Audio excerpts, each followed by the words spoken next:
नमस्कार मंडळी. तर सणासुदीला किंवा एखाद्या विशेष दिवशी जर तुम्हाला गोडधोड पदार्थ बनवण्याची इच्छा झाली असेल तर उपलब्ध साहित्यामध्ये अशी ही दाणेदार रवा बेसनची बर्फी अगदी बनवायला सोपी असते.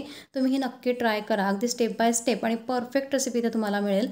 तर संपूर्ण रेसिपी बघा. रेसिपी आवडली तर लाईक करा. सोबतच चॅनलला सबस्क्राईब करायला विसरू नका. तर सुरुवातीलाच आपण ज्या ट्रेमध्ये बर्फी सेट करणार आहोत त्याला तुपाने आधी ग्रीस करून घ्यावं. म्हणजे ऐन वेळेस आपली धावपळ होत नाही आणि जेव्हा आपल्याला ही बर्फी सेट करायची असते तेव्हा वेळ देखील वाया जात नाही. तर तूप लावल्यानंतर ट्रेमध्ये आपण काही पिस्ते, काही बदामाचे काप अशा प्रकारे टाकून घ्यायचे. म्हणजे गरम गरम आपण मिश्रण यामध्ये टाकतो तेव्हा हे ड्रायफ्रूट्स चांगले सेट होतात. आता पुढे एखादी वाटी तुम्ही फिक्स करून घ्यायची. म्हणजे याच वाटीच्या मापाने आपल्याला सर्व साहित्य मोजून घ्यायचे असतात.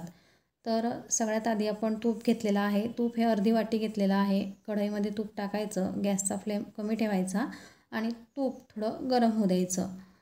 आता त्याच वाटीच्या मापाने मी अर्धी वाटी बारीक रवा घेतलेला आहे. तुमच्याकडे जर जाड रवा असेल तर तुम्ही मिक्सरमध्ये फिरवून त्या रव्याचा वापर करू शकतात. आता मंद आचेवर खमंग असं या रव्याला आपल्याला भाजून घ्यायचं आहे.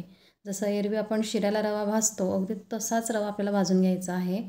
तर काही वेळातच असे बबल्स दिसायला सुरुवात होते. म्हणजेच रवा हा छानपैकी भाजला गेलेला आहे असं आपल्याला समजतं.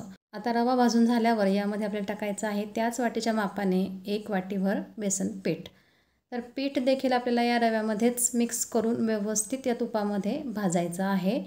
सुरुवातीला हे पीठ भाजताना थोडं कोरडं जाणवतो, पण जसं हे पीठ भाजलं जातं तसं आरामात याला तूप सुटत जातो आणि असा घमघमाट किचनमध्ये दरवळतो. तर मंडळी अशा काही साईन आहे की ज्यामुळे आपल्याला कळतं की हे बेसन पीठ छान खमंग भाजलं गेलेलं आहे.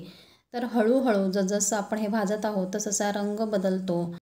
मिश्रण हे 7 ते 8 मिनिटाच्या अवधीमध्ये दाणेदार दिसायला सुरुवात होते आणि आपण जसं हे मिक्स करत असतो तसं तळाशी तूप हे जमा होतं. आता मी गॅस बंद केलेला आहे. पुढे एक भांडं ठेवलेलं आहे. त्या भांड्यामध्ये त्याच वाटीच्या मापाने अर्धी वाटी मी पाणी घेतलेलं आहे आणि त्याच वाटीच्या मापाने 1 वाटी भरून साखर घेतलेली आहे. सुरुवातीला साखर विरघळेल तोपर्यंत गॅस मोठा ठेवला तरी चालेल.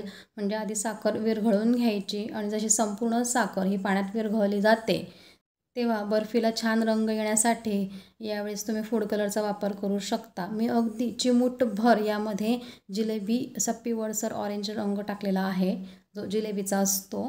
तर तुमच्या आवडीनुसार नाही टाकला तरी चालेल. तर मंडळी आता लक्षात घ्या, इथं आपल्याला पाक बनवायचा नाही, फक्त साखरचा सिरप बनवायचा आहे. तर साखर विरघळल्यापासून 3 ते 4 मिनटं हे साखरेचं पाणी आपल्याला उकळून घ्यायचं आहे आणि जसजसं हे पाणी उकळत जातं तसतसा यामध्ये चिकटपणा येत जातो. हाच चिकटपणा आपल्याला हवा आहे. म्हणजे असं चिपचिपा आपल्याला हे सिरप हवा आहे. बस आता हे चिपचिपं सिरप झालेलं आहे. पण गॅस बंद करायचा. आता पुढे आपण जो बेसणी रवा भाजून घेतला आहे त्याचा गॅस मी पुन्हा चालू केलेला आहे.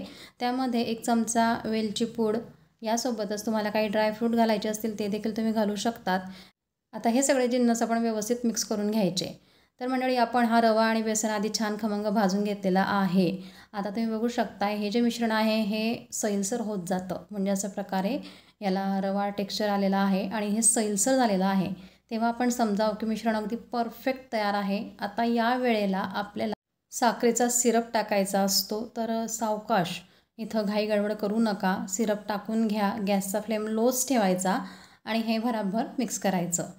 तर लक्षात घ्या मंडळी, इथं आपण रवा आणि बेसनचा वापर केलेला आहे. रवा छान या सिरपमध्ये फुलतो आणि बेसन घट्टपणा पकडतं. तर बाइंडिंग येण्यासाठी इथं आपण बेसन वापरलेलं आहे. रवा छान दाणेदार टेक्स्चर आणतं आणि अशी ही बर्फी अशी परफेक्ट बनते. तर या पद्धतीने तुम्ही नक्की रवा बेसनची बर्फी ट्राय करा. अतिशय परफेक्ट बनेल, चुकणार नाही. फक्त काही या ज्या टिप्स दिल्या आहेत त्याचा वापर नक्की करा. तर सुमारे 2 ते 3 मिनटं आपल्याला हे मिश्रण व्यवस्थित मिक्स करून घ्यायचं आहे आणि जसे 2 ते 3 मिनटं झाल्यावर असे बबल दिसतात तेव्हा गॅस बंद करायचा. ग्रीस केलेल्या ट्रेमध्ये आता हे मिश्रण आपण टाकायचं. तर असं हे गरम गरम मिश्रण असतं. खाली आपण ड्रायफ्रूट टाकलेले असतात. तर या गरम मिश्रणामध्ये अगदी मस्त परफेक्ट सेट होतात. आता संपूर्ण मिश्रण टाकून झाल्यावर पटकन हा ट्रे असा टॅप करायचा. म्हणजे जे बबल्स असतात, एअर बबल्स, ते निघतात आणि परफेक्ट अशी आपली बर्फी निघते. आता सुमारे 20 ते 25 मिनटानंतर मी हे चेक केलं तर हे सेट झालेलं आहे. तेव्हा माझ्याकडे थोडा सिल्वर पेपर होता, तो देखील मी लावून घेतलेला आहे म्हणजे आकर्षक दिसेल. आता याचे आपण काप करून घेऊया. तर आरामात त्याचे काप तुम्ही बघू शकता होत आहे. अगदी साईडच्या बॉर्डरने देखील छानपैकी सुटलेली आहे मिठाई. आता ही मिठाई म्हणा किंवा बर्फी म्हणा अतिशय परफेक्ट तुम्ही बघू शकता निघालेली आहे. तर मंडळी काही एक कठीण अगदी सोपी, झटपट आणि उपलब्ध साहित्यामध्ये बनणारी ही रवा बेसनची बर्फी अतिशय परफेक्ट होते.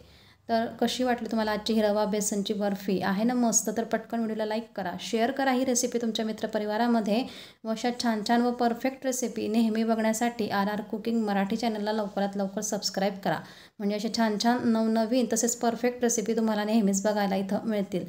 तर चला भेटूया आपल्या पुढच्या अशा छान नवीन परफेक्ट रेसिपीसोबत पुन्हा एकदा. तोपर्यंत बाय बाय, टेक केअर.